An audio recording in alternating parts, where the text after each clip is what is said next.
Good morning, Geeks and Gamers. It's Jeremy. Ryan has returned. They needed the anger. They needed the rage. We are here to oblige. Ryan, they needed you back. Are you ready to rant about something, anything? It won't be the casting of Oppenheimer, I'll tell you that. That's probably the happiest Ryan's been in a long damn time, just on the casting alone. And But, Rami Malek, he certainly ended up very important in the movie, okay? I'm just saying. Just saying. How you doing, Ryan? I'm doing good. I'm doing good. There's a lot of hot takes out there about Barbie and about Oppenheimer. And there's one reality, and that this weekend is going to be massive at the box office. Barbenheimer is real. The hype is real. I think it's very different audiences that are going to go see both of these movies. And looking like its first Thursday is already a big, big day when it comes to the box office. And Yeah.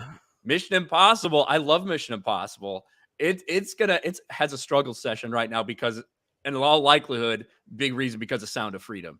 Yes. It's kind of wild. So we'll get into it though. If Mission Impossible was going to get hurt over anything, Sound of Freedom is a good reason. Even though I love the Mission Impossible, love Tom Cruise, I want to see Mission Impossible do well, but it's absolutely getting railroaded by Sound of Freedom. And now this is such a fascinating weekend to figure out how this is going to play out, and we're going to talk about that, obviously. And we already got peeps here. We got gifted memberships like crazy. We got Brock with 20, Abaru with 5, Blake Barrett with 1. Let's see. Where's the other one go? I just saw another one come in. There's so many coming in right now. Well says not affiliated. So you guys are already getting this party started. So thank you for being here on Geeks and Gamers Daily. And yes, a packed show today and a lot to talk about, whether it's Oppenheimer, whether it's Barbie, whether it's Sound of Freedom, which have we got yesterday's numbers for Sound of Freedom yet? Because I know I'm sorry. I don't know if is it Wednesday when Sound of Freedom beat Top Gun Maverick? I'm sorry. The early previews were that Sound of Freedom was over Mission Impossible, and it ended up being almost exactly tied. Mission Impossible was like $20,000 ahead of it. Wow. But for all intents and purposes, it was almost a tie at the box office for Sound of Freedom and Mission Impossible, which we'll get to that. And that's insane, to be honest with you. It really is. Still in its third week that it's doing those things against something like Mission Impossible. Mm-hmm. It is crazy, man. And yet, now we've got this Oppenheimer Barbie thing, and Barbie has already put up a huge number for Thursday. And then Oppenheimer put up a huge number for all practical purposes with was 10 million, I think. So Barbie opened up at like 22-23 million, which you said is the biggest opening Thursday. Biggest opening Thursday of the year, yeah. Of the year. And did you find out what Mario was? So Mario's Wednesday was like 20 or like 30 million or something.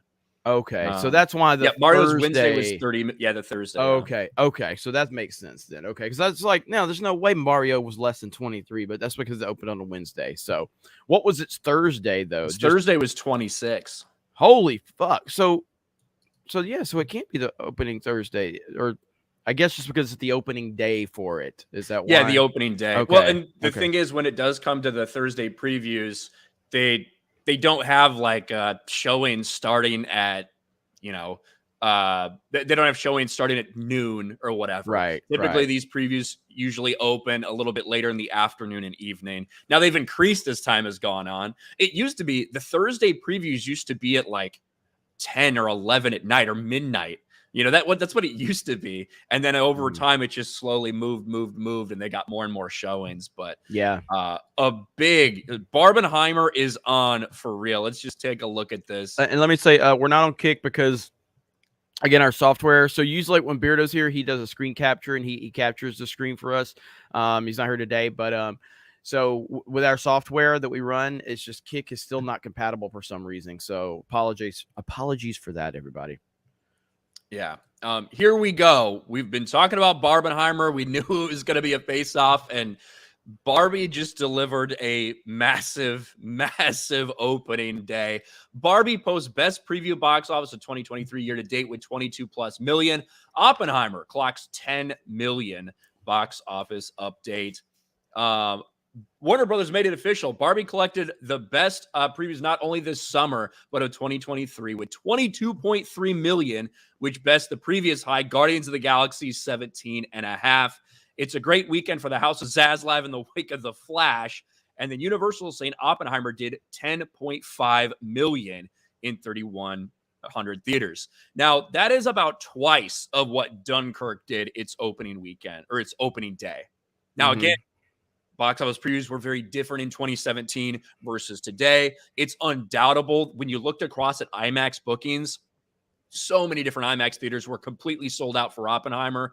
I feel like it's been billed as right in line with IMAX. That's why these IMAX theaters are contractually obligated now to have it in IMAX for, I think, the next 3 weeks, if I'm not mistaken. But regardless, these are two very different movies with two likely very different audiences that have both had big openings for what they're looking to get. Yeah, and so Oppenheimer is a rated R 3-hour film, which there's no way head-to-head Oppenheimer was going to match Barbie opening weekend. Now, there is an argument to be made depending on, I don't know, I haven't seen Barbie. Have you seen Barbie yet?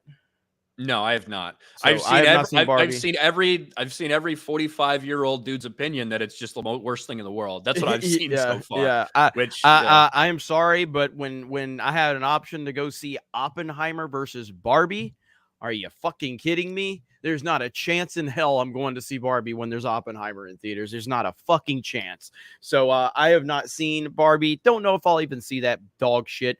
But it's really getting roasted across the board, but at the same time, it's not meant for you. And Brie Larson will definitely say that. And this movie apparently is feminist propaganda. And it's really, the messaging is terrible. So how is that going to affect the legs of this movie moving forward? That's the question. So here's what I'll say about that. This is not Star Wars. This is not Marvel. This is not Ghostbusters, right? This is not some predominantly male franchise that all of a sudden has all this messaging in it. This is like an exclusively female movie. So I don't know if the word of mouth from a lot of people that we know and that we trust review-wise that are just saying it's the most feminist propaganda garbage in the world. I don't know how big of an impact that's going to have on what was always going to be the core audience for Barbie anyway. Obviously, the 8% of women that are watching this live stream right now, they probably are, kind of on our side that they don't want that kind of stuff shoved in their movies. But I don't know. I think that Barbie is obviously it's going to do massive. When I went to Oppenheimer, the entire theater was just people wearing pink, like going to see Barbie. Like it was massive. There was a lot of people having a lot of fun with it, both going in and going out. So I'm not sure. Obviously, too early to tell what the drop-off is going to be. I just don't know if the bad word of mouth is going to hurt this movie as much as it might some other movies that we've seen where they're male-dominated and all of a sudden start inserting all these things. Yep. Yeah. So, I mean, we'll have to see how this all plays out over the next couple of weeks. And time will tell. Time will tell. In terms of Oppenheimer, we've both seen it. Me and Ryan have both seen it. So right when it was over, I got a phone call from a friend of mine who's also a movie reviewer, and I just couldn't answer like what I thought of it. I already knew what this guy thought of it, and I was like, I don't know how I feel about it, other than it was obviously very well made. The acting was phenomenal. And then the more and more I sat with it, I couldn't stop thinking about Oppenheimer. I couldn't stop thinking about, because it's 3 hours of dialogue. That's all it is. Like, it's 3 hours of dialogue. It's 3 hours of dialogue and Nolan beating your ass with sound and music. Holy crap. This is one of the loudest movies I've ever been in. And again, Nolan, this is what he's known for. But the sound and the music and the score is relentless. He will beats the living hell out of you with it. And I love it for that. But overall, Cillian Murphy and I think Robert Downey Jr. were just incredible beyond belief. And I think that this is masterful storytelling. But when you first watch it, it jumps around so much in the beginning with different time frames that it's hard to really process what's going on at first. but then you start to understand it as it plays out. Dialogue, there's still some sketchy problems with dialogue, and Nolan's score just overpowering it. Did you have that issue, Ryan? Not really. I didn't. I wasn't sitting there like, what did that person say? Like some Nolan movies. That wasn't an issue for me. Yeah, there's a couple of it's not as bad as Tenet by any means. You know what I mean? It's not as bad as Tenet, but there were still some minor issues. But overall, I thought Oppenheimer was fucking incredible, and it's movie making at its finest. And Nolan, as I said in my tweet, I don't think normies that we're gonna go see this movie looking for explosions and war and bombs dropping on Japan. I think so many people are gonna walk away from this that didn't understand what it is and probably go like, "What the fuck did I just watch? This is boring." And I don't disagree with somebody if you go into it with the wrong mindset to think that. Nolan does not pander to anybody. He's telling his story about Oppenheimer, and that's it. And he's not apologizing for shit, and I loved it for it. I would say so. What I didn't expect was so much communism talk, which obviously that does play a very important role in Oppenheimer's life and his reputation and all the history and everything like that. I didn't expect so much of the movie to be focused around that, but it really was. Communism probably gets mentioned 100 times in the movie. Yeah. If not more, to be honest with you. Overall, I think it was fantastically executed in terms of what they were trying to do. It is a psychological piece about Oppenheimer's life, about how somebody with that level of intellect not only deals with interpersonal things, but also the weight of everything that he did, the weight of what he created, like how it changed him and the pressure it put on him and how he felt about it after, all those things. Very little of it is focused on, again, the actual, hey, what happened in World War II, what happened while dropping these things. It's very much just based on his stuff. I don't know. I'm not going to sit there and be like, I just loved it or anything. It was really well done. I'm probably never going to watch it again. I think that Cillian Murphy and Robert Downey Jr. specifically were fucking fantastic in it. I don't think it needed to be rated R. We heard all along that the reason the Florence Pugh nudity was so important in this was because of the story they wanted. I think they could have done this movie without that. Agreed. Not that I'm going to sit there and complain about seeing Florence Pugh's tits, but just honestly, it didn't need to be in it. It wasn't like the nudity itself wasn't as important to this as what I felt like Christopher Nolan led everybody to believe. I think that's a mistake because now it's a rated R movie, and I think it's just going to keep some people away. But that's what. But at the same time, it's so like there's one scene without going into specifics. There's one scene with the sex that I thought did work. Do you remember that one scene? Yeah. That there was one scene where I thought that it was necessary to kind of convey the message they were trying to get across. And overall, I didn't like there. Yeah, I'm not gonna complain. Nice tits, whatever. But it's. I still have the same stance on that, although at least I can understand that this is better than the Dark Knight Rises bullshit, with Talia al Ghul and Bruce Wayne hooking up for no fucking reason. So I do think it was better. It's better in here than most, but still don't know if it was necessary. But either way, it wasn't a big distraction at all. And the fact that Nolan decided, like, would this movie have been rated R without those scenes? Shouldn't be. I don't think so, but when you look at some of the imagery, like there was some really kind of haunting kind of imagery with this movie in terms of like what they're trying to convey that he's going through, you know what I mean? And some of the stuff you're seeing. I personally don't think if this movie would have been PG-13, I don't think that would have been the proper rating still without the nudity. I think this movie should not be rated PG-13 because of how brutal it is and how haunting it is for what they're trying to tell. If you know anything about the truth, the real story behind it, like why would a person under 12 need to be in this movie? I don't really understand why they would. You know what I mean? I think easily like it would have been PG-13 without that. I think there was one F-bomb or something. Like, PG-13 movies, you get one F-bomb, right? That's kind of like always been the rule, the meme about PG-13 movies. So I just didn't see any, like, you can tell that romance story without doing what they did, and I think maintain, a little bit more of your audience. But You know, he wanted to tell it, so no one's going to tell him any different.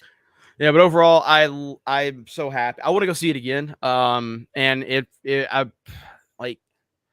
I just don't care about Barbie to even bitch about it. If that's I don't give a fuck. I really don't give a shit, especially when there's a fucking Nolan movie that's releasing on the same weekend. So I don't know. I guess if we're gonna see how the whole Barbie thing plays out, but it's getting roasted from a lot of people right now for its feminist propaganda, but it's about to have arguably one of the biggest opening weekends of the year. And I don't know how to judge that. I don't know if this movie is going to fall apart in the long run. I have no idea. It's really impossible to tell. I still think that I still see it's hard to Oppenheimer hitting 500 million is a 3-hour movie full of dialogue. You know what I mean? I don't know. I have no idea how Oppenheimer does in the long run. Both of these movies I can't predict. I can't predict either one of them right now. Yeah, so internationally, I think Oppenheimer is going to have more success long term, at least in compared to its domestic stuff. I think Barbie's going to be domestic heavy. Barbie's going to do really well in Europe and shit like that. It's not going to do great in Asia based on the early results that we're seeing, but it's having like massive numbers over in pretty much all through Europe right now. So we'll see what happens. Like I said, I don't think you're going to see the same type of negative word of mouth affecting Barbie that you would from a male dominated franchise that we've seen so often, where they try to insert a lot of this bullshit. That's just my gut feeling. It's been my gut feeling the entire time. It's what I've said the entire time when I've been telling everybody I think this is going to be massive. And they've had a great marketing campaign. Like they've just been incredibly effective. And I'm sure there's going to be some people that walk into it, even some women that walk into it and are like, I got the feminist propaganda. It's too much. I'm disappointed in this. Overall, we're going to have to wait till next weekend to really see how big of a factor that is. Yeah. Rogue Attraction, have you seen Barbie? I know you just said normie women won't have a problem with it. Have you seen Barbie? I know you've seen Oppenheimer, and he loved Oppenheimer. But look at this crowd. We got a great crowd here today. We appreciate it. Whether you're on Rumble, whether you're on YouTube, we appreciate you being here. Let me see what Rogue Attraction says. You want to get that 50 while I'm waiting for his comment to come in? Cole Hauser. Cole Hauser for $50. 50.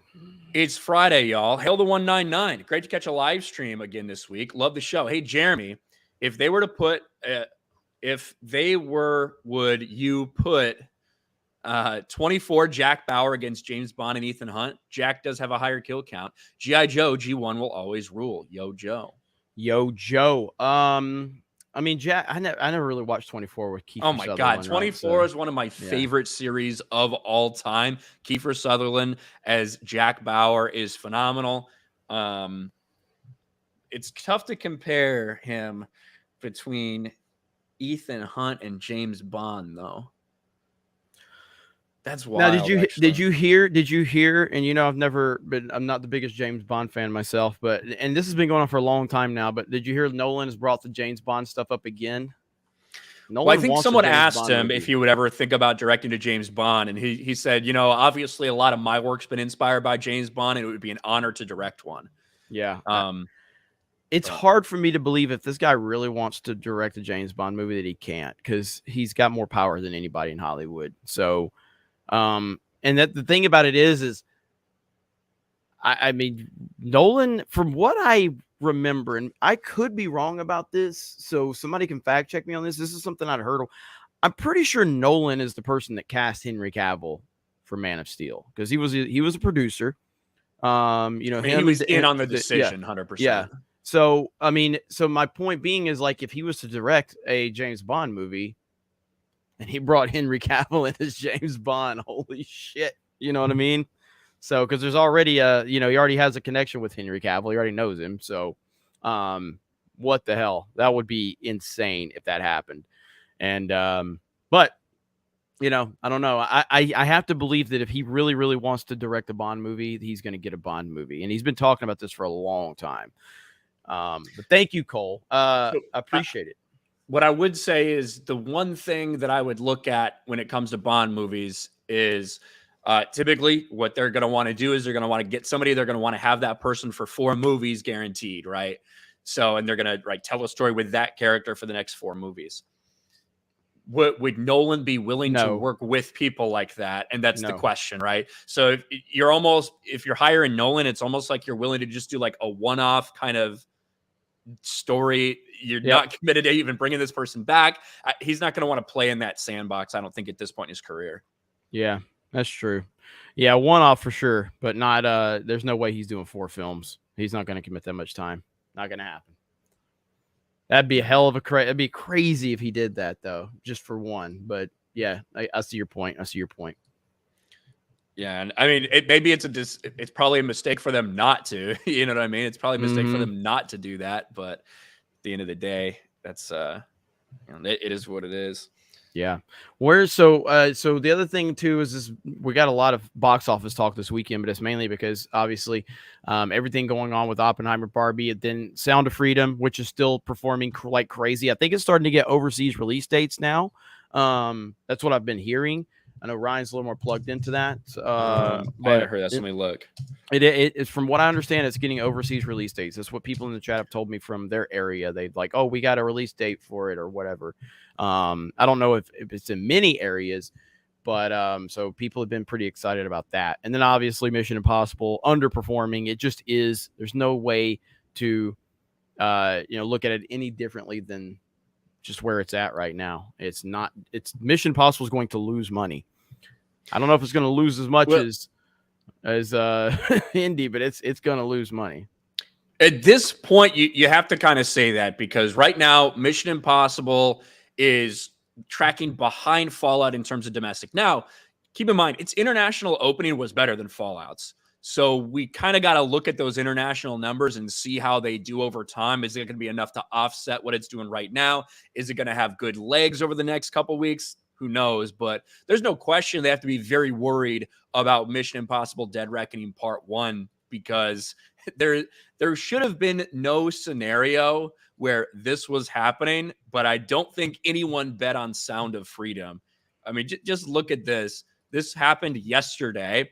Sound of Freedom blasts past $100 million at the box office, declared the people's movie as early estimates show it's besting Mission Impossible Dead Reckoning Part 1. Now, the early estimates did have it a cup like 0.2 million over Mission Impossible. When it was all said and done, Mission Impossible by the skin of its teeth by $18,000 was on top of Sound of Freedom for Wednesday. We don't have the official Thursday numbers for those movies yet, but nevertheless, a virtual tie. Sound of Freedom in its 3rd week release. And 1,100 less theaters. Exactly. And the only movie that's gaining theaters this week, I don't think Mission Impossible is losing any. Obviously, Barbie and Oppenheimer coming in. But the only one that's gaining any is Sound of Freedom once again. Hell yeah. Everybody else is going to be losing hundreds of theaters. Sound of Freedom is gaining a marginal number, something like 20 or 50 or whatever, right? That's awesome, but man. It just shows you what it's continuing to do. 1,400 per theater take, and right there with Mission Impossible Dead Reckoning.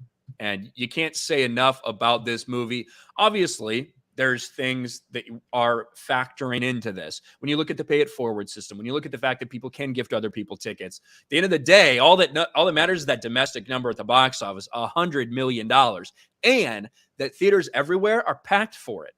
Like people are only showing this 2 times, maybe a day, and they're packed every time. I mean, this is connecting with people on a different level, and man, I'm so happy that it's making this impact.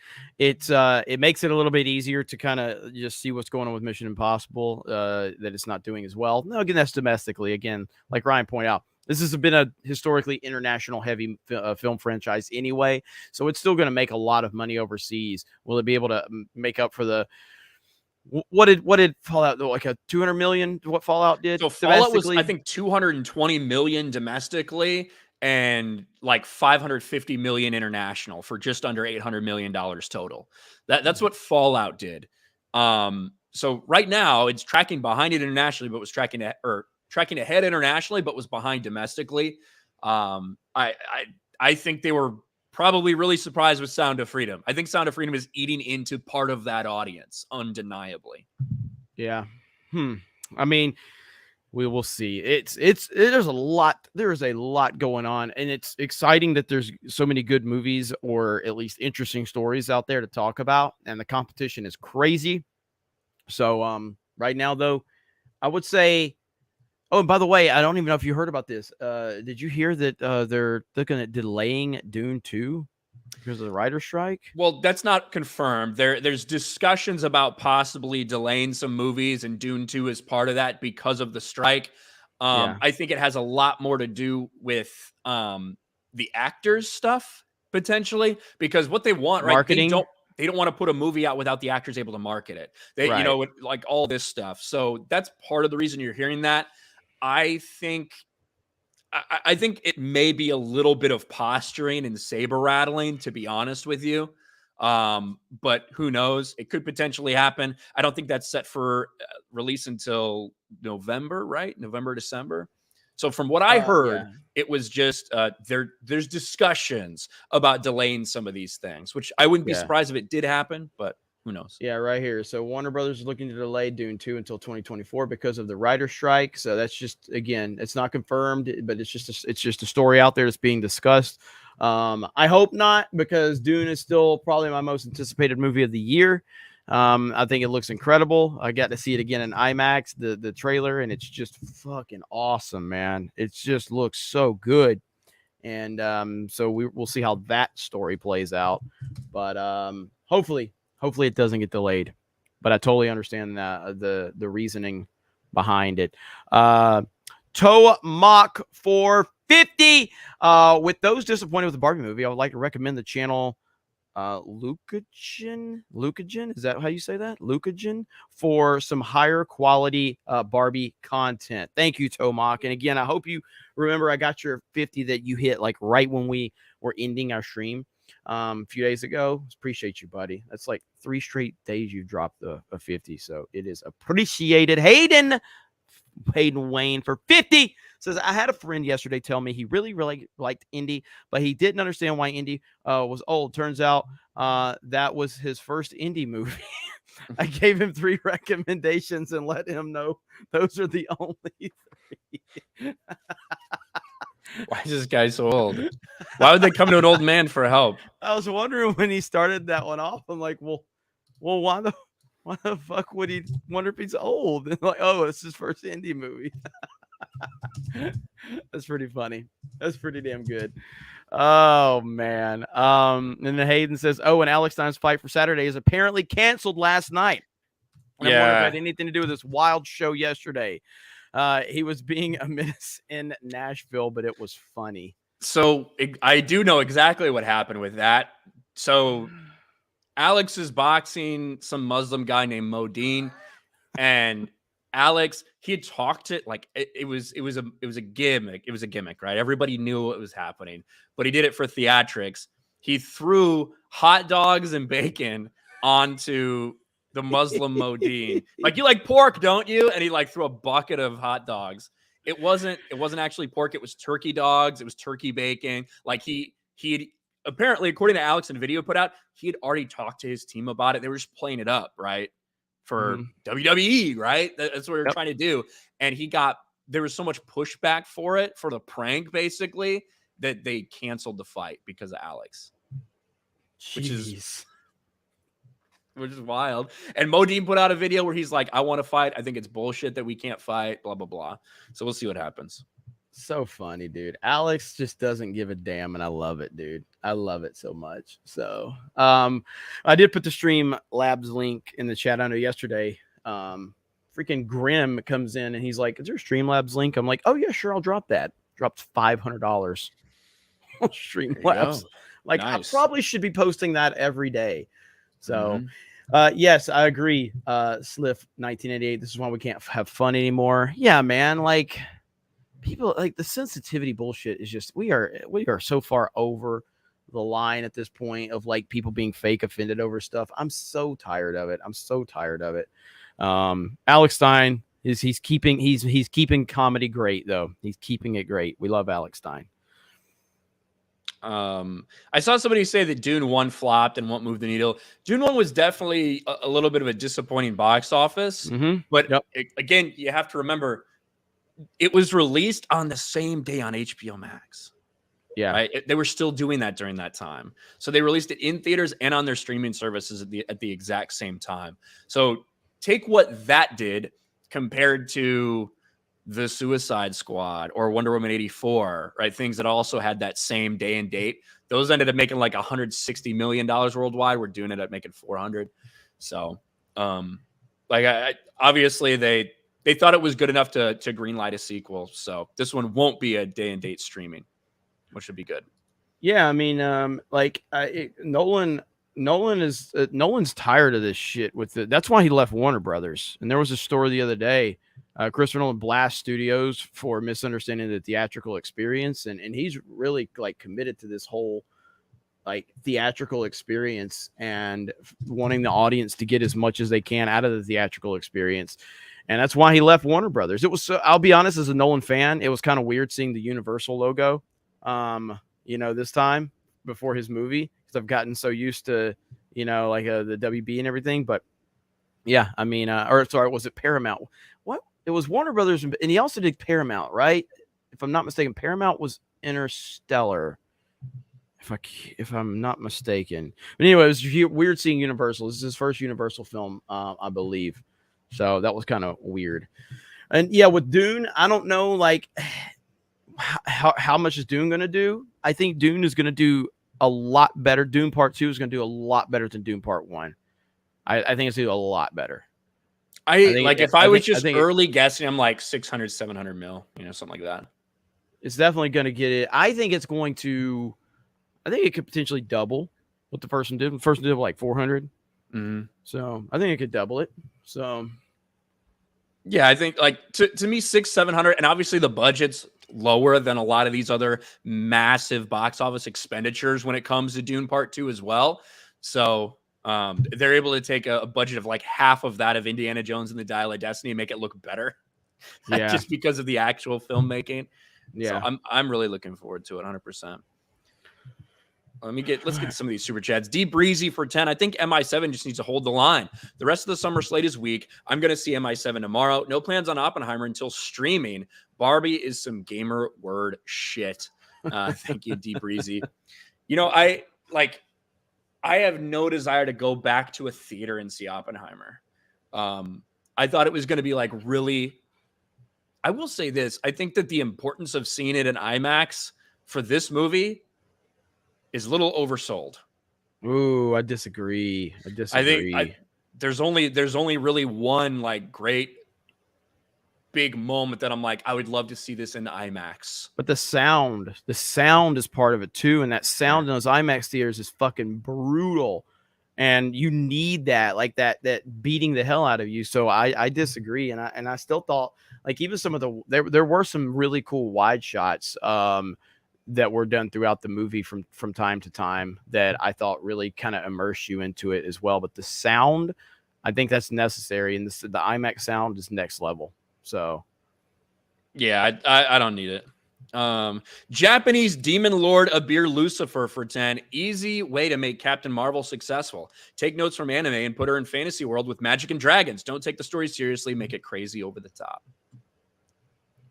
I mean, yeah, I guess. You want to look at the newest trailer for the Marvels that released in the middle of the night last night, Jeremy? Yeah, we can. I have not watched this dog shit. I have. I have. I know Ryan's excited. Let's do it. We're gonna get the Brief Eat showdown in the chat. It's become a custom on Cobra Cast now. So here we go. Listen, I think they took notes. I think they took notes from the first teaser trailer, which that ended up being the most disliked trailer in the history of the Marvel Cinematic Universe at 800,000 dislikes to 500,000 likes, got ratioed. Here's the full trailer. Finally, the people have been waiting for. Only 45,000 dislikes so far. Not ratioed yet, but it came out in the middle of the night. I think they took notes after the first one. You'll see why. Carol Danvers, prodigal child of the Milky Way. Nick Fury, my favorite one-eyed man of intrigue. How goes it out there? You know, cold, no air, space.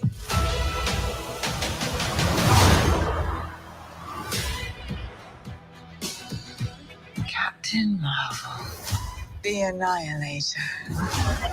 You took everything from me.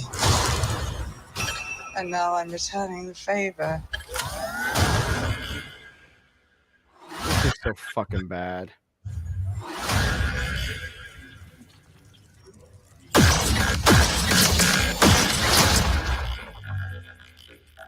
What is happening to me? She's entangled our light-based powers. So we switch places whenever we use them. Strong theory. You can absorb light.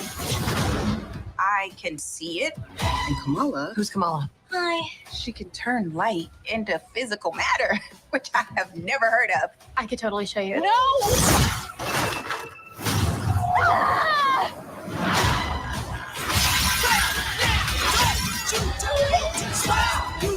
This looks fucking terrible.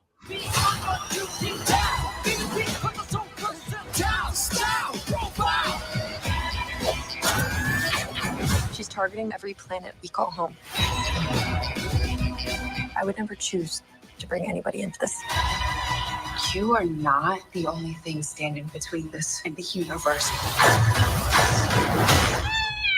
Oh my god, we're a team.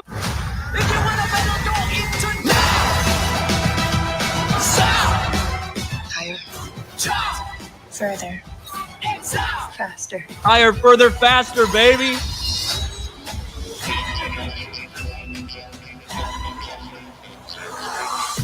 Who's that good kid, Gus?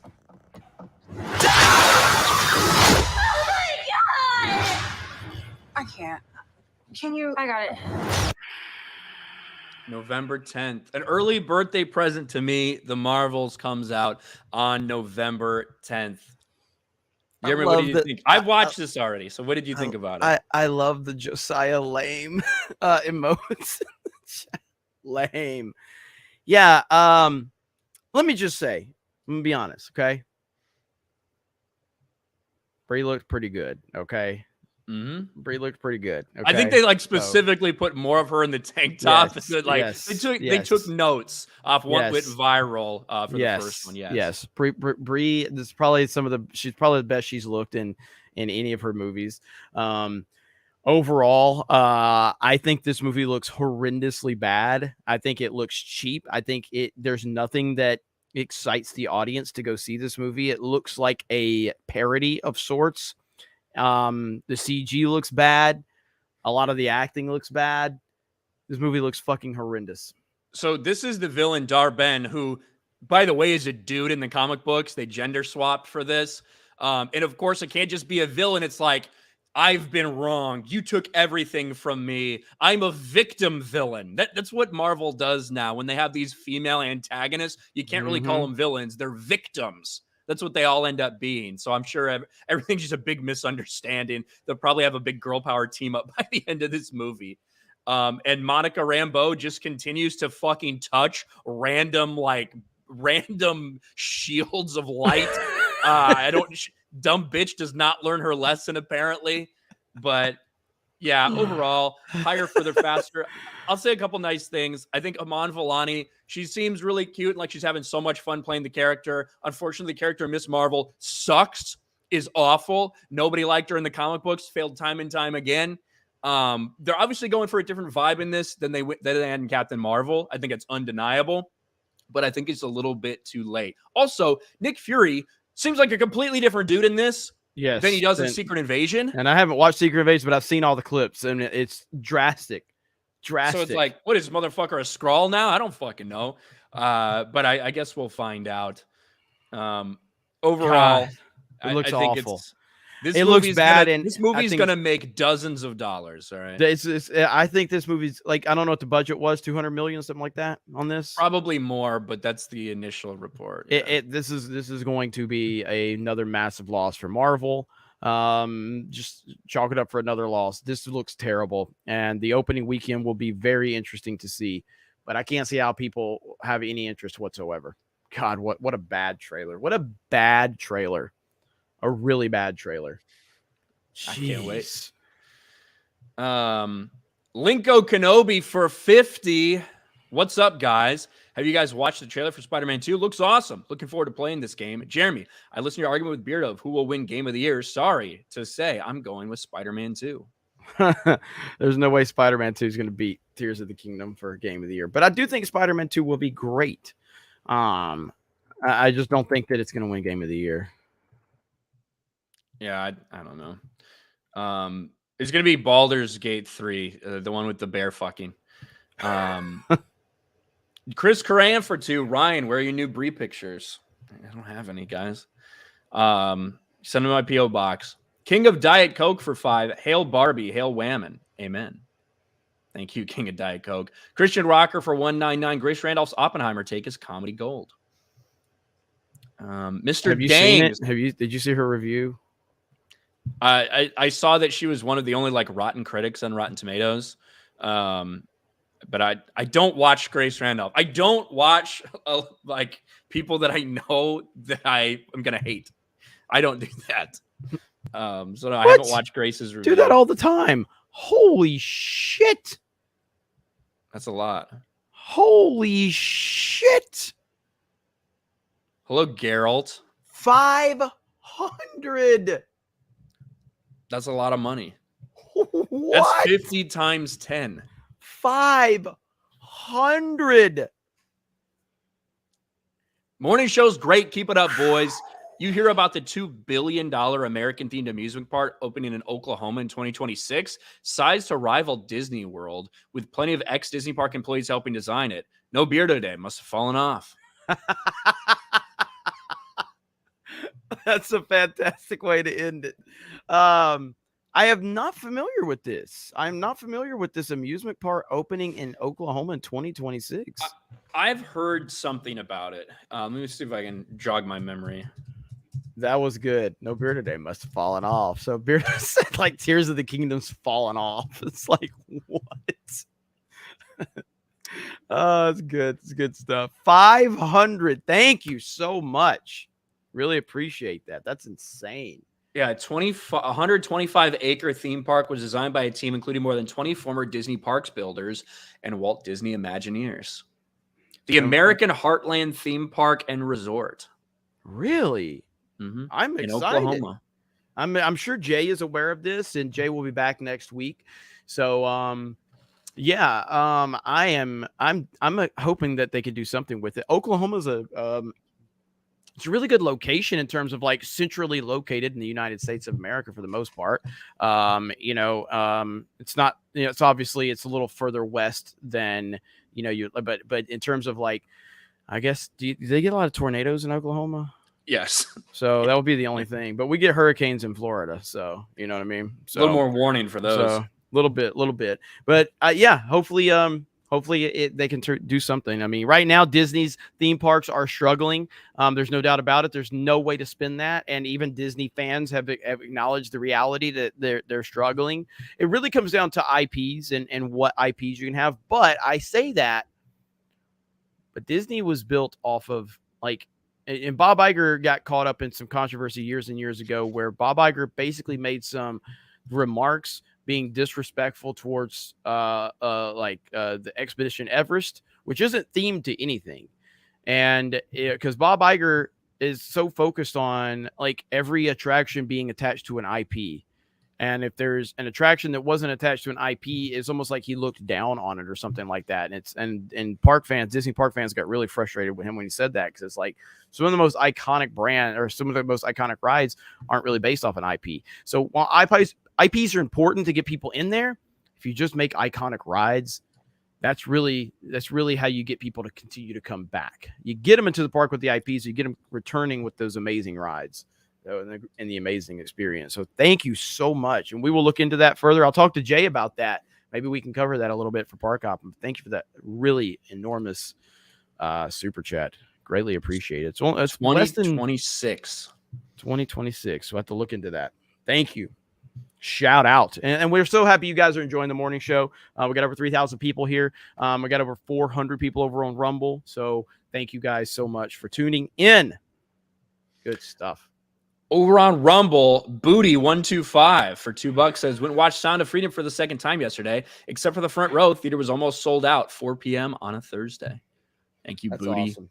That is Abomination for 5. You two should make a bet. If the IMAX experience is less than amazing, Jeremy eats more pineapple pizza, 11 slices or so. If Ryan is blown away by it, then he has to watch The View for 38 seconds.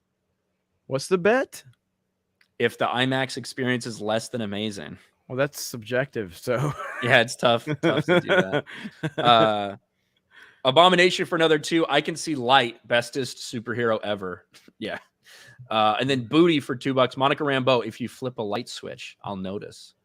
How many acres is this? Is this Oklahoma? 120. Hold on. 125 acres. Okay, so Lynn Green, yeah, because I saw you said so. So Disney World is 27,000 acres. I think what they're talking about is it'll be comparable in size to one of the Disney theme parks.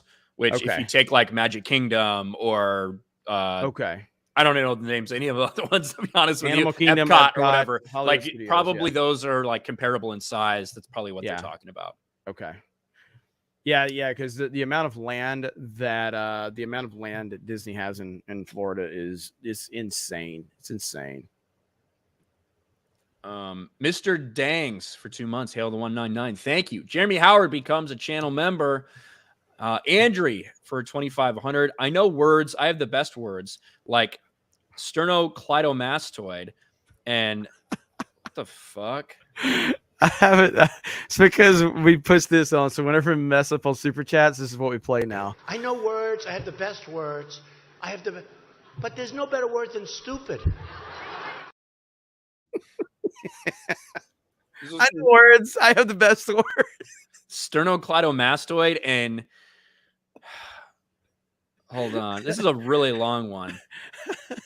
Hippopotomontrosequiptophobia. Thanks. I know words. I have the best words. Here. Jesus Christ. Hippopotomontrosequiptalophobia. I don't know what the fuck that means.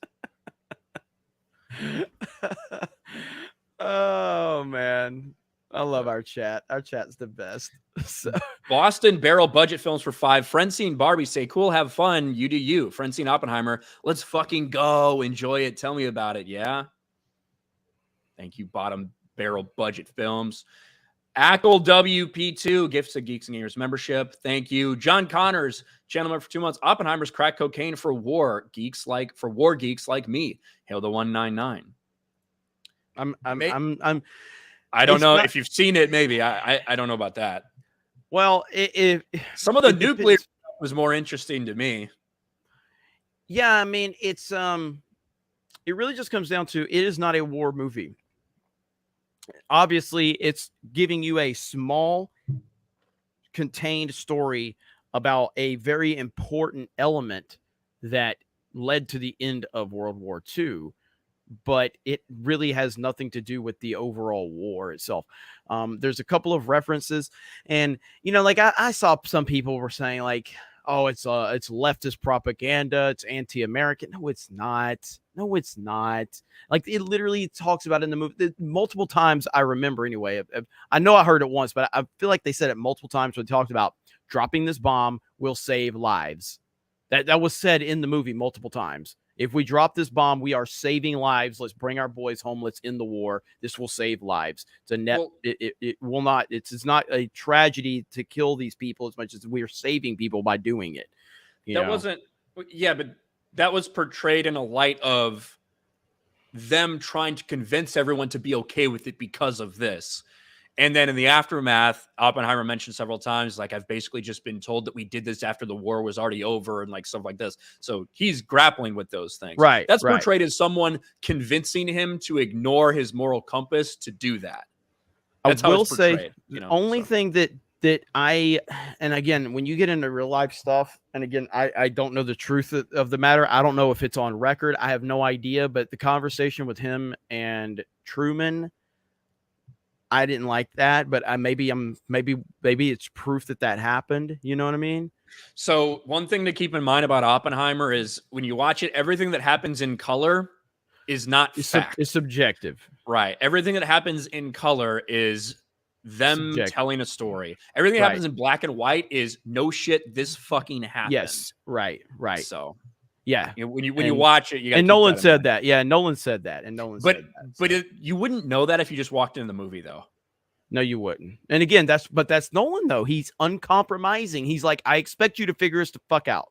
That's how he's always been. He's always going to be that way. And as he's gotten more successful, he's gotten even more relentless with that, where he's like, I ain't explaining shit to you. You can figure it the fuck out. If you can't hear these words, too tough titty. If you don't understand this, tough titty. I love that about the dude. I do, because he doesn't give a shit. He just doesn't. He doesn't care about the fucking normies. He's like, if you know, you know. Like, all right. But you're right. If you go into this movie, you don't know that. And you're like, why is it going black and white? Why is it color? Is this prior? Is this before? Why is most of the scenes with Robert Downey Jr. in black and white? So does this mean and then all of a sudden he shows up in color? Like, yeah, if you don't know, you don't know. So King of Diet Coke for 2. Barbie so bad you'd think it's a right-wing parody. And then for 2 says Barbie 1 billion equals Hollywood 2 woke strikes back. I don't think Barbie can hit $1 billion because I just don't think it's going to have that international push. It's going to have a massive opening though. Like there's no denying. Like a 22 million Thursday preview is like that. That's big. That's a big fucking deal. It's pretty big. I see people saying Tarantino's the same way. I agree. And while I'm not the biggest Tarantino fan, he is the same way. Tarantino is like, I'm going to make my type of movie. I'm not going to make it for like specific people. I'm going to make it for the people that understand it. And I'm going to tell the story I want to tell. And I respect the hell out of him for that. Cliff for $10. The trailer emphasizing BC Boys intergalactic line, "Don't tell me to smile," reminds me that Carol Danvers beat up a guy and stole his motorcycle. Don't forget that fake Captain Marvel is a villain. Yes. I mentioned that in both trailers. They use BC Boys Intergalactic and have the "Don't tell me to smile," which I feel like is very on the nose. Tearing the Black, seeing 70mm Oppenheimer tonight. I won a 9.8 signed rare cover of Sin City 1 in auction today. Looks to be great. Hell yeah. Nice. For 2. The real issue, Ryan Gosling let men down everywhere. I haven't seen it. I don't know. I've heard he, even if the movie sucks, I've heard he's probably the best part of it in terms of his commitment to the Ken character and all of that. Yeah, I've heard that there's some fucking hilarious moments in it, like Ken discovering the patriarchy and is like, holy shit, this is awesome. And then like goes back to Barbie land and convinces all the Kens to subject all the Barbies and like make them clean and shit. I don't know. But here's what's interesting. So I was supposed to see it, but it didn't work out. So here's Barbie on Rotten Tomatoes. It got an 89% and a 90% audience score. Let's see what top critics have for it. So we have top critics at an 89, all critics. Verified audience, or all audience is at 80. Verified is at 90.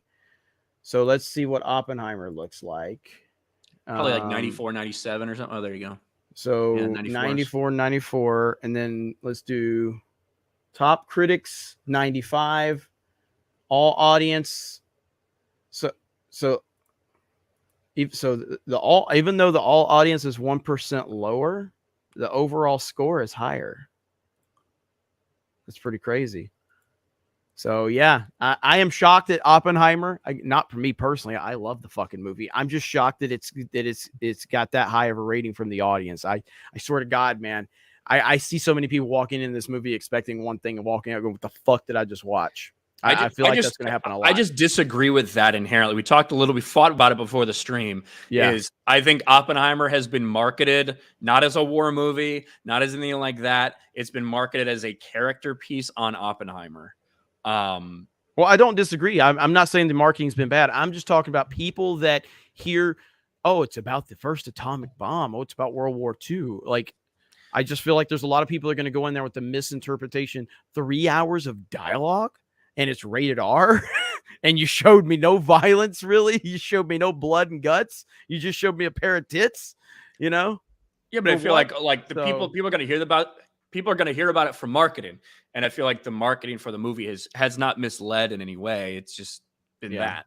So, I don't disagree. as with opposed, what like you're when we saying talk about either, so. Dunkirk earlier, like Dunkirk, it may have not been marketed from Chris Nolan's mouth as like a war movie, but everything you saw from it was people in war, right? Yeah. So like the expectation to go in there and see a lot of war shit, I think is like a pretty natural one to have. I wouldn't say that about this one.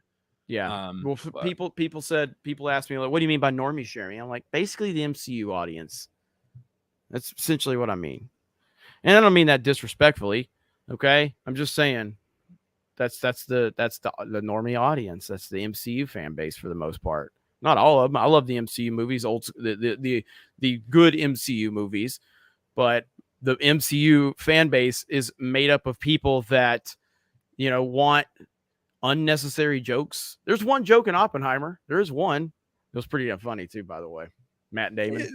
There's a couple in there. Yeah, there's a couple good. like snort lines. You know what I mean? Not like laugh out loud, but like chuckle. I did or whatever. I like that Matt Damon line. That was really good. So I won't say it here, but it's really funny. Yeah.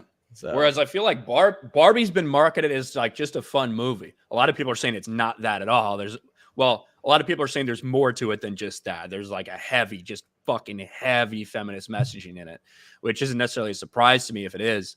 But we'll see what people think of that marketing. If people feel betrayed, if people at a large scale, not just on kind of our corner here. So, shout out to Matt Damon for abandoning his marriage to do this movie too. By the way, so you hear that story?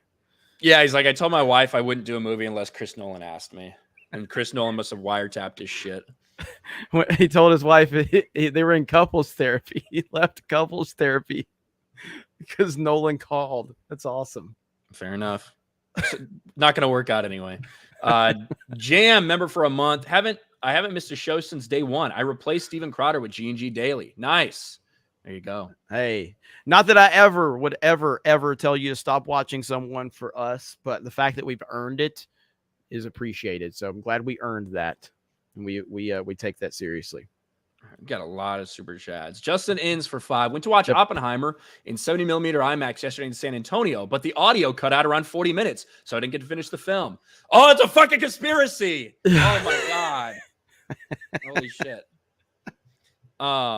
Yeah, that does happen. I know people don't believe that, but that does actually happen. It sucks sometimes. It's happened to me a couple times over the past few years where something's wrong with something's wrong in theaters. So when you see it true 70mm, and this is where the distraction comes in. So you have all of your shots. I'm trying to remember because it's been a long time since I saw a Nolan film in 70mm IMAX, but there's one scene, I believe it's the IMAX scenes are full screened, or maybe they're widescreened, and then the non-IMAX scenes go to full screen. There's like the aspect ratio that jumps.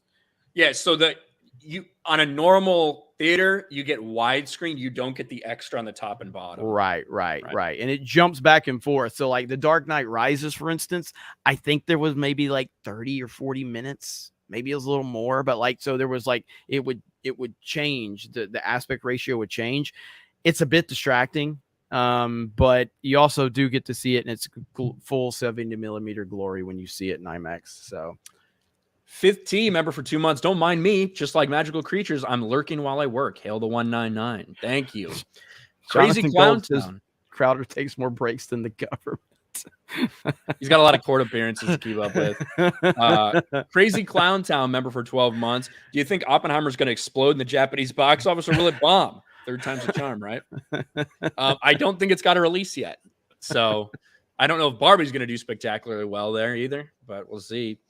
Chris B for 5. How about the sex scene, Jeremy? One of the rare times in movies where the sex scenes were there in service of the story.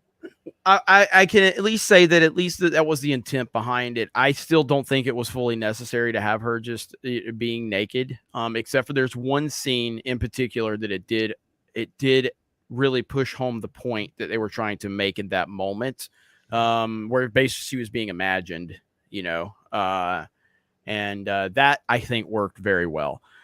The other stuff, she could have been in a t-shirt. You know what I mean? She could have had a t-shirt on. Yeah, like just to me, from the standpoint of, hey, if you cut this, it's not rated R.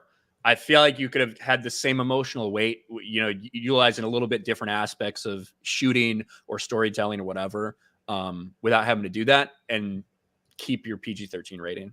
That's what I think. I see that's like my biggest criticism. Our good friend Legal Mindset's in the chat. What's up, Legal Mindset? What's up, guys? Just got home from Oppenheimer in IMAX. I'm interested to hear your thoughts on this. Interested to hear your thoughts, man. So shout out. Do people in Korea like people from Japan? I don't even fucking know. So, Shaker Maker, gifted membership. Thank you. Korahin for 35. Is there any truth to Oppenheimer being banned in Japan, or is it just a troll? I don't think it's banned. I just think there are some troll tweets out there saying it was, and then they got community noted, but there's nothing I think official. it just doesn't have a release yet. Yeah. But I don't think it's been like officially banned by the country. They probably wanted to watch. They probably wanted to watch it first. You know what I mean? Well, I mean, to understand it. That's how.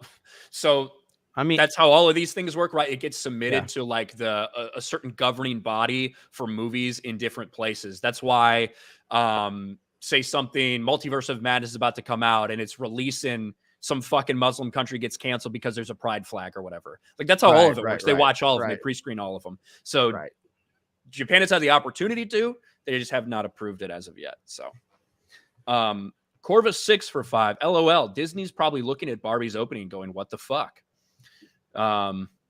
Probably. Considering how difficult it's been to get to $100 million opening this year, a lot of people are probably going to look at this and be like, "Holy shit." Sully Bach, remember for 2 months. Where's Beardo? Beardo read words gooder than Jeremy. Andy plays games for 5. Oppenheimer was excellent. Give it a 9 out of 10. But yes, I did feel bombarded as well in a good way, I think. The sound is relentless, and I mean that in the best way possible. Even like the opening scene, it's just like it beats the living hell out of you, man. Well, I'm glad. Go ahead. They're trying to get you to feel like you're trapped inside Oppenheimer's mind, like what he's going through, right?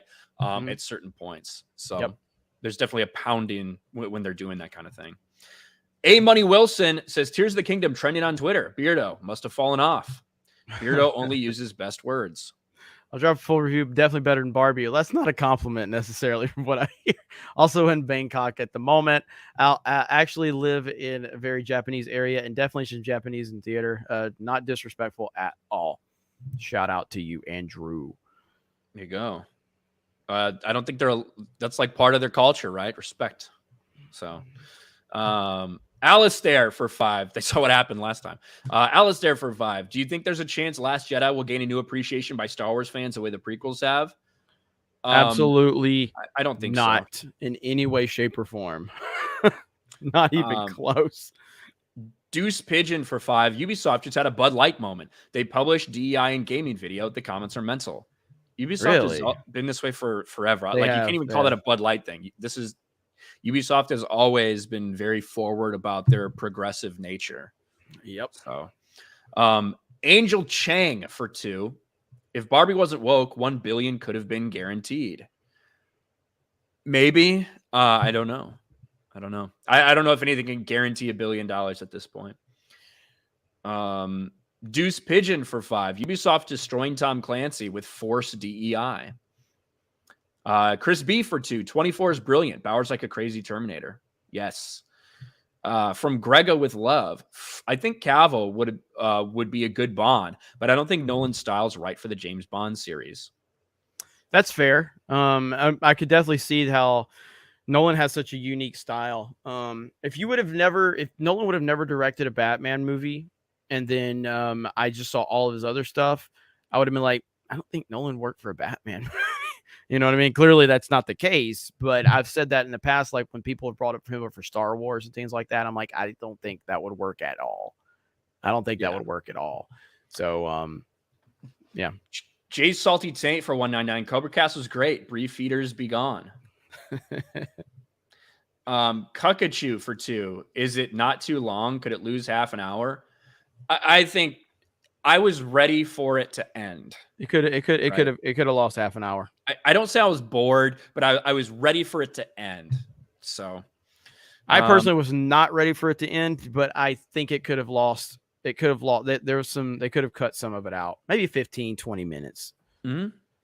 Roberto Gonzalez for 5. Saw Oppenheimer last night. It was good, but definitely an hour too long, in my opinion. Sound of Freedom will pass Evil Dead on a similar budget.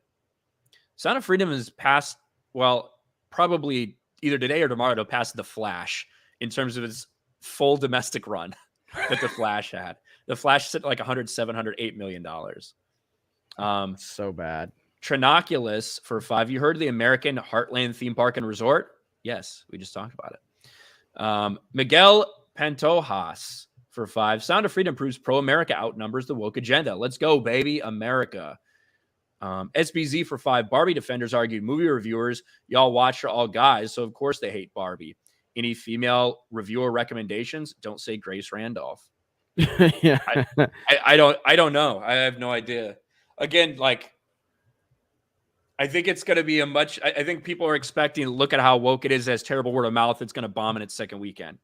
I'm just saying, don't necessarily expect the same behavior from this Barbie movie as we do from these male-dominated fan-based franchises that get taken over with this stuff. The only type of dudes that are... Oh, go ahead. You go ahead. No, you go ahead. I'm sorry. Yeah, spoiler, you take something like Star Wars, Marvel, Ghostbusters, things that are male-dominated fan bases. That's not saying there's no women in the franchise. Of course there are women that are fans of it, but they're fans of it how it was, right? When you take those things and inherently try to basically reverse your demographics and put very like feminist-focused shit in it, of course there's going to be a massive backlash to those things because of the demographics of that fan base. I'm just not sure if you're going to have the same backlash on a large scale from a predominantly female audience for putting those things in. That's all I'm saying. I haven't seen it. I have no idea. I've just seen everybody else talking about it. But I agree with Ryan. And the only type of dudes that are going to be going to see Barbie opening weekend with the respect of, like, you know, obviously a boyfriend or a dad, the only other the dudes that are going to go see this movie aren't the type of dudes that are going to be offended by it. All right. So if you're a dude and you're independently going to see Barbie opening weekend just because you're interested to see Barbie, you ain't going to walk out going, I can't believe that feminist propaganda bullshit. They're probably like, that was so brave and stunning. I love it so much. That's what the dudes that are going to go see this are going to say. So, yeah. And Stormcore says, I think there will be a drop, even if it's not as intense as Marvel. I do agree. I think there will be a drop in the second weekend. I don't think it'll make the same or more like Sound of Freedom did. Like me going to see, like, I like to see movies by myself, like, for the most part. I mean, if I've got people with me, that's fine. But but I feel like going to see Barbie by myself as a dude is like, you know what I mean? It feels weird. And I just don't care about this fucking movie. I'll be honest, it would feel less weird than I felt going to Little Mermaid by myself. Not only was I one of the only dudes, I was only one of the only white people in there. So, yeah. James Norman for 199. I was absorbed by Blunt's performance, real and raw. Yeah, she was great in it. She was good. Yes. Strong, powerful woman defending her man. Gary's Beard Crabs for 5. Do yourself a favor and look up Chris Nolan's brother and Oppenheimer. I'm familiar with this. Are you familiar with this story? I don't think so. Really? I don't think so. Let's see here. Go ahead, read some more. Axel Jessen for 5. Can't wait for Oppenheimer to blow up in the Japanese box office. Me neither. Well for 2. No Brie Larson feet. I don't think so. You don't know about this, Ryan. Aberjam for 2. Bree's feet are bust. Chef Nick Nero for 199. The Marvels is no figs, no go for me. Oh, Marvels is for figs, no go for me. Taker for 2. Beastie Boys does not fit in that trailer. Here we go. Fact check. Is Christopher Nolan's brother a suspected hitman called Oppenheimer? What? Sometimes life can be stranger than fiction, and that appeared to be the case when the internet was made aware of a bizarre rumor circulating that the movie director Christopher Nolan's brother was a hitman using the code name Oppenheimer. In 2009, Matthew Nolan was arrested and charged with the murder of accountant Robert Cohen in Costa Rica. Nolan, famous for writing and directing films, blah, blah, blah, blah, blah, blah. You know, we know all that. Yeah. Ahead of the movie's release, social media users were pointed towards outlandish claims that Nolan's brother is a hitman who used the code name Oppenheimer. Bringing up the previous claims, a Twitter user and cartoonist known as Mr. Chow told his followers about the near unbelievable rumor about the Nolan family. Learning that Christopher Nolan's fugitive hitman brother's code name is Oppenheimer is actually what turned me around on him entirely as an artist. He went on to suggest, why does he keep making movies about crime and losing your family? Because his brother is a fugitive. He clarified that the sibling in question was Christopher Nolan's older brother, Matthew Nolan, not his younger brother, screenwriter Jonathan Nolan, who has collaborated on film, blah, blah, blah, blah, blah, blah. So the story dates back to the events of 2005, which was later followed by charges and a conviction in 2009. Christopher and Jonathan have never spoken publicly about their older brother. Newsweek has reached out to the brothers for a request further comment. That is wild. There you go. According to the guy with the last name Cohen. So adds another layer to it. It's wild. I mean, I guess there's court documents, so I haven't looked too far into it, but I just heard about it, like, you know, and so apparently it is true, which is wild. Zenny Biscuit for 10 with historic movies. I don't appreciate 100% factual tellings of what happened, just enough to get you interested in the subject. There's a lot of inaccurate stuff in Seabiscuit, but I still love it. Yeah, 100%. I'm not. I've never been the biggest fan of like biopics and stuff like that for people I know. Of like Oppenheimer is a historical figure, one of the most important figures in history. So that like. I wasn't sure how I was going to feel about Air. You know, I thought they did a great job in Air, though, by not even showing Michael Jordan and just showing all this other stuff that was going on around Michael Jordan. The only issue I had with them was how they portrayed his mom. Like I thought they made her seem like this, like a woman Billy, king, like a Billy Badass, basically. But overall, I thought Air was a really good movie. So yeah, like I didn't go see the Tupac movie because I'm a huge Tupac fan. I've seen some like Dale Earnhardt movies where they just blow shit out of proportion because I've obviously was an Earnhardt fan. What a drastic difference. Fuck Tupac and Earnhardt. What the fuck? Anyway. But with Oppenheimer, this leans on biopic, but it's not so much about, I don't know. It's hard to say. It feels like a documentary at times. So L-Dub for 10. It's been long enough. The Disney trilogy Last Jedi had a cultural impact. You'd have fan material or Disney EU stuff happening by now. This shows it's culturally dead. I mean, Disney EU, I mean, there's a lot of Disney EU stuff that they're publishing, but no one cares about it. But yeah, like there's not going to be some grand respect that people have for this shit. It's going to be the opposite. It's going to be like, because it was so hyped up and pushed by the mainstream over time, it's going to become hated by everyone. That's what I think. Abomination on Rumble. I'm confused. What is a snort line? Can you demonstrate? Yeah, a snort line in a movie. I said it weird, but like what I mean is like things are just making you go like, you know what I mean? Just like, it's not even a snort. It's an exhale through your nose. Like the smallest form of fucking laughter you could possibly have, right? We're just like slightly amused. We're just like, that's it. That's what I mean. Thoughts on fitness for 2 months. What you guys take on Benny Johnson's Jim Caviezel interview? There's definitely shenanigans from the left. I haven't seen. I watched the first 10 minutes of it. I haven't been able to watch the whole thing yet, but shout out to Benny. He had Jim Caviezel on there. So check it out. How about this for a good and I'm sure some people saw it, but how about this for a good marketing for your presidential campaign? President Trump calls for the death penalty for human trafficking. So meanwhile, Biden doesn't even want to acknowledge it.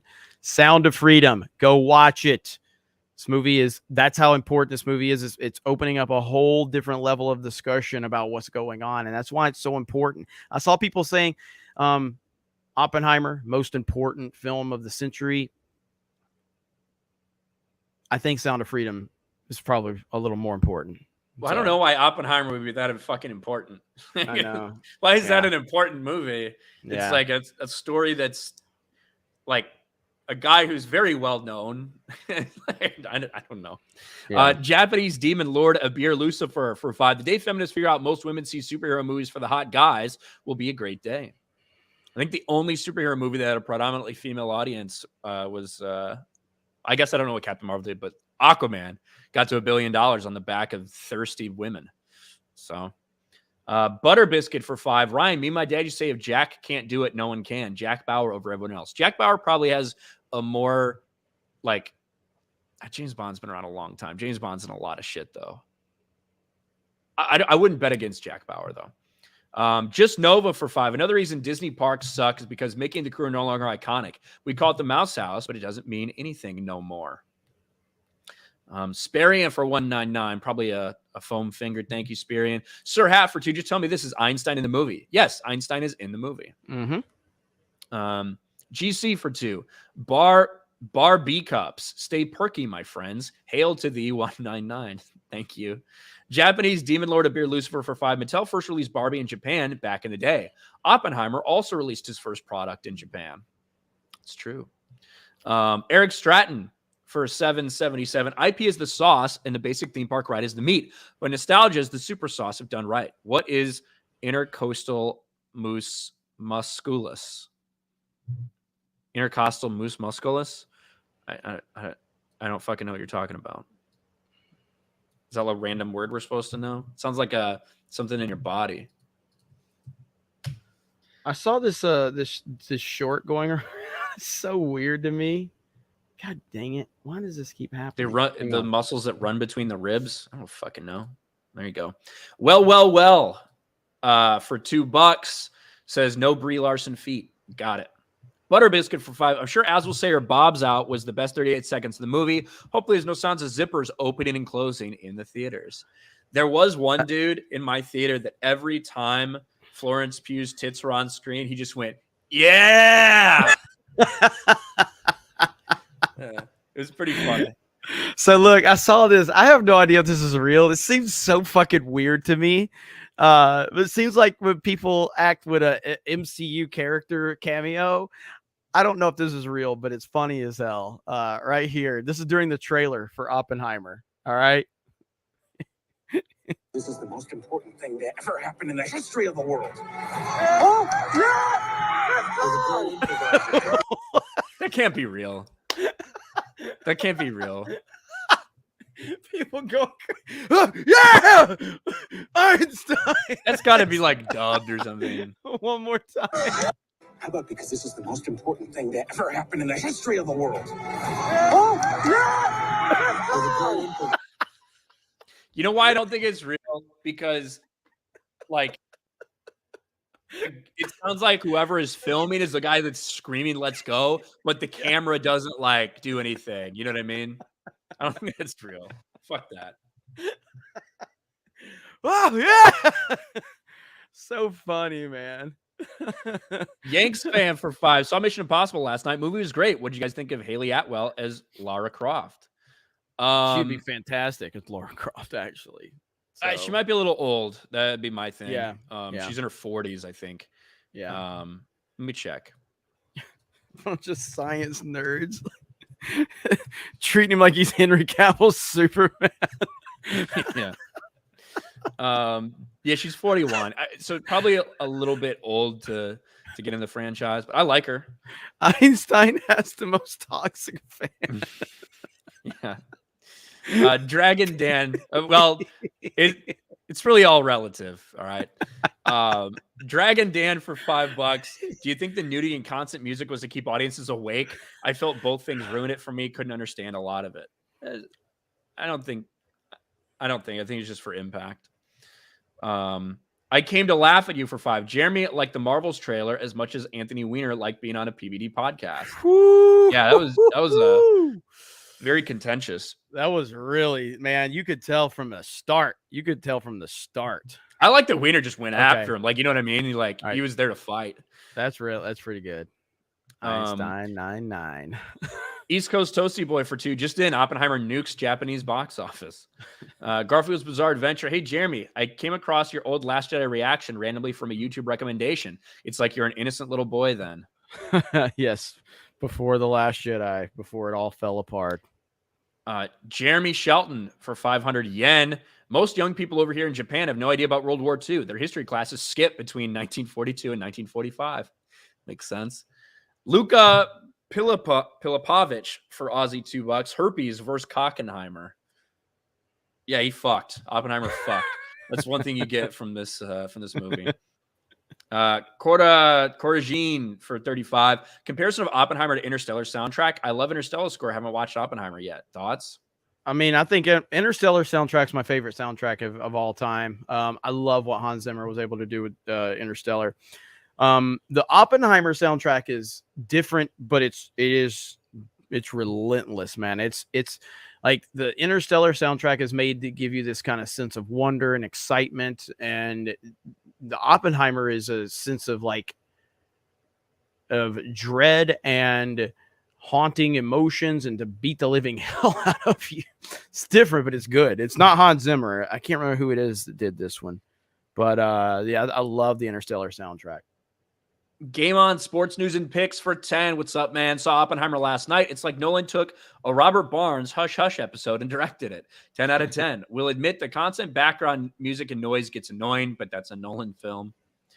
Dr. Quagsire for 10. From what I heard, I imagine if they advertised a G.I. Joe movie, the trailer was toy accurate. When you get to watch it, most of the movie's Joe hammering that women should go back to the 30s mindset. You talking about for Barbie? Ryan would love that one. Yeah, I've heard that that's like a big part of the movie. Yum 'em up for 2. E equals MC squared. Let's go. Pretty much. SBZ for 2. Albert Einstein is my favorite Avenger. I should probably download that and just play as a clip, man. This shit's funny as hell. Dude, if I was in a theater that had that happen, I'd probably leave. I was like, what the fuck is going on? Okay, what's going on here? Game On Sports News and Picks for another $10. We know nuclear war is bad, but the younger generation hasn't grown up with that fear. Oppenheimer brings that back, paints a clear picture of how dangerous these bombs are. Yeah, I get that. It was good. It was certainly good. I don't know if I'm ever going to watch it again, but it was a good movie. And I think we're all caught up. All caught up. Yeah, I wish that. Yeah, it looks like there's some memes about that, but that one that I played with Einstein is funny as hell. So, they did a good job of it. I just can't imagine a theater erupting Albert Einstein in a movie. But he is in the movie, and he's interested too. Like, it's interesting the small part that he plays in it. Pretty good. So all right, so thank you guys so much. Friday Night Tights later today, and I might be there. I got family stuff going on, but I wasn't even supposed to be here today, but I knew I wanted to talk about Oppenheimer. I'm excited. I plan on trying to go see Oppenheimer again, and it's going to be awesome. I can't wait to see what everybody's reaction is after the dust settles and everything with Barbie. And then we got Cobra Cast later tonight on my D-Day Cobra channel, and we'll have some fun over there as always. Ryan, what do you got going on, Mr. Positivity? Friday Night Tights, I guess. You're so positive today. So like every day, Ryan is like always every day. positive, That's just so. me. Had a great day yesterday. I'm looking forward to another great day today. Did you get Fopeasy on Rumble? Alec Baldwin, Amber Heard playing Bill Hillary Clinton. What do you think? Do it. Dude, Anthony Weiner is that dude. Like watching him freak out over the body count for the Hillary Clinton stuff was so good. So anyway, thank you guys. I appreciate it. Ryan appreciates it. We all appreciate it. Have a great day, and we will talk to all of you later. Bye, everyone.